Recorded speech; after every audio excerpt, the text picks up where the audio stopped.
नमस्कार, आप देख रहे हैं ऑन पॉइंट न्यूज दस्तक। मैं हूं डॉक्टर सीमा परिहार। आज के मुख्य समाचार।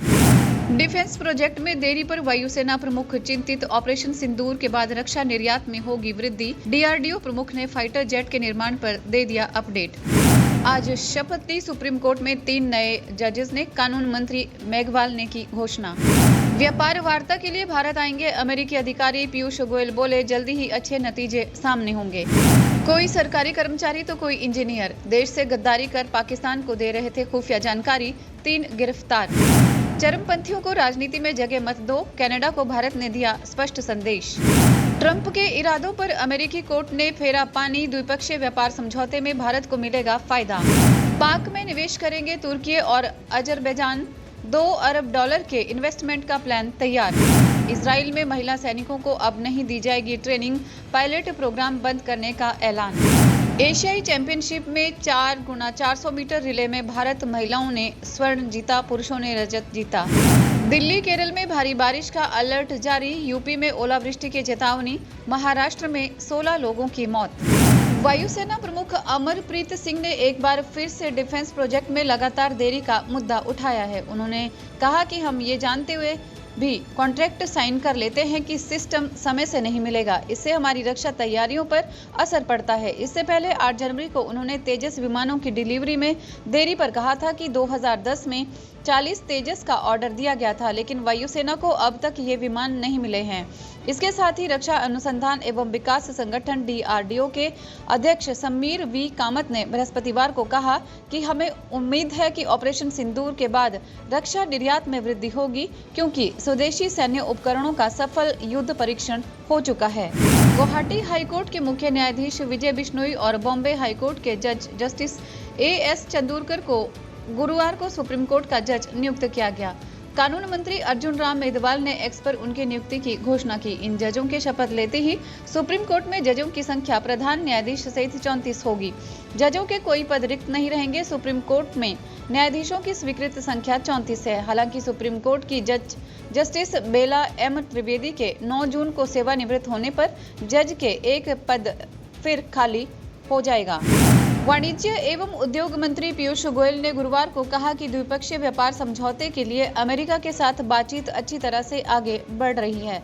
उन्होंने कहा कि यूरोपीय संघ के साथ व्यापार समझौते के लिए बातचीत भी तेज गति से आगे बढ़ रही है। भारत के साथ व्यापार वार्ता के लिए अगले सप्ताह एक अमेरिकी आधिकारिक दल भारत का दौरा करेगा।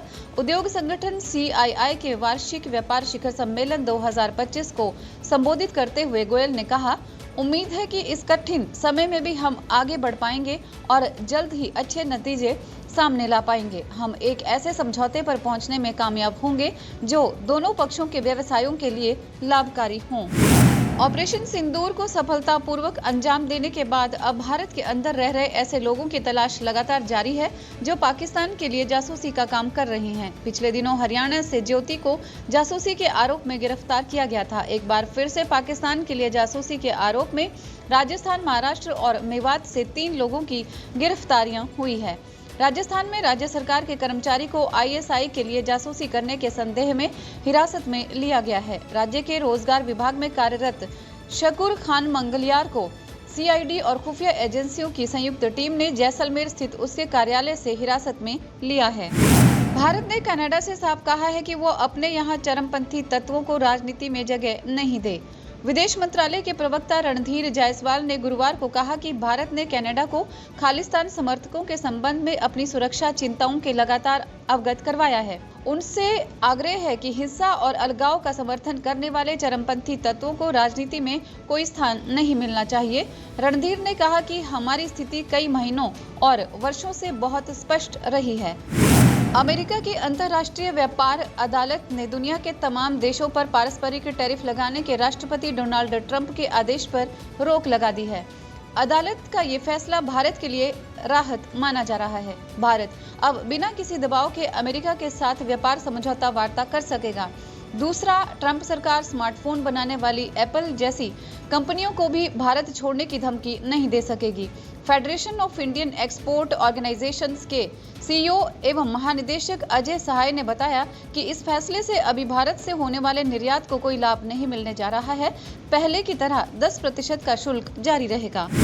ऑपरेशन सिंदूर में भारी क्षति उठाने के बाद अंतर्राष्ट्रीय मदद की तलाश कर रहे पाकिस्तान के हुक्मरानों को अपने दो सबसे विश्वस्त मित्र देशों तुर्की और अजरबैजान से कश्मीर के मुद्दे पर सीधा समर्थन तो नहीं मिला है, लेकिन इन दोनों देशों ने उसे पूरा नैतिक, सैन्य और आर्थिक सहयोग देने का वादा किया है। अजरबैजान के शहर लाचिन में पाकिस्तान के प्रधानमंत्री शहबाज शरीफ, तुर्की के राष्ट्रपति तैयब एर्दोगन और अजरबैजान के राष्ट्रपति इल्हान अलीयेव के बीच शिखर बैठक हुई। ये बैठक का मुख्य कूटनीतिक उद्देश्य तो इस्लामिक दुनिया में बेहद मजबूत रसूख रखने वाले सऊदी अरब और खाड़ी के दूसरे इस्लामिक देशों को संकेत देना है, लेकिन भारत भी इन तीनों देशों के बनते गठबंधन को लेकर सतर्क रहेगा। इजराइल में महिला सैनिकों से जुड़ी एक बड़ी खबर सामने आ रही है। इजराइल रक्षा बलों ने एक पायलट कार्यक्रम समाप्त कर दिया है। बताया जा रहा है कि स्वास्थ्य और फिटनेस संबंधी चिंताओं को देखते हुए ऐसा किया जा रहा है। ट्रेंड महिलाओं को लड़ाकू यूनिट में सेवा करनी थी, जो दुश्मन के इलाके में पैदल सेना बलों को उपकरण और आपूर्ति पहुंचाती है और घायल सैनिकों को ठीक करती हैं। जेरूसलम पोस्ट की एक रिपोर्ट के अनुसार IDF chief of staff lieutenant general Eyal Zamir ने गुरुवार यानी 29 मई को इसे बंद करने का फैसला किया है।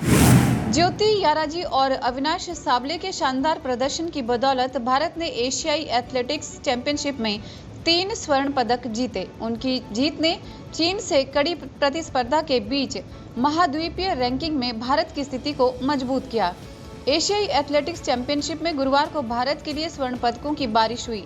ज्योति याराजी और अविनाश साबले के शानदार प्रदर्शन की बदौलत भारत ने एशियाई एथलेटिक्स चैंपियनशिप में 3 स्वर्ण पदक जीते हैं।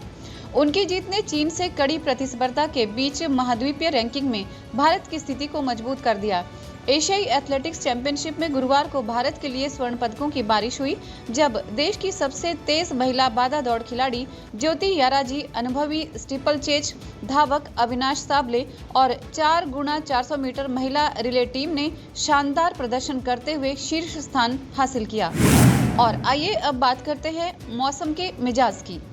देश के कई राज्यों में मानसून ने दस्तक दे दी है। दिल्ली एनसीआर में गुरुवार शाम धूल भरी आंधी चली। वहीं कुछ घंटों में तेज बारिश का भी अलर्ट जारी कर दिया गया। मौसम विभाग ने दिल्ली एनसीआर सहित अन्य उत्तर भारत के राज्यों में बारिश और तेज आंधी का अलर्ट जारी किया है। अगले 3 दिन तक ऐसा ही मौसम बना रहेगा।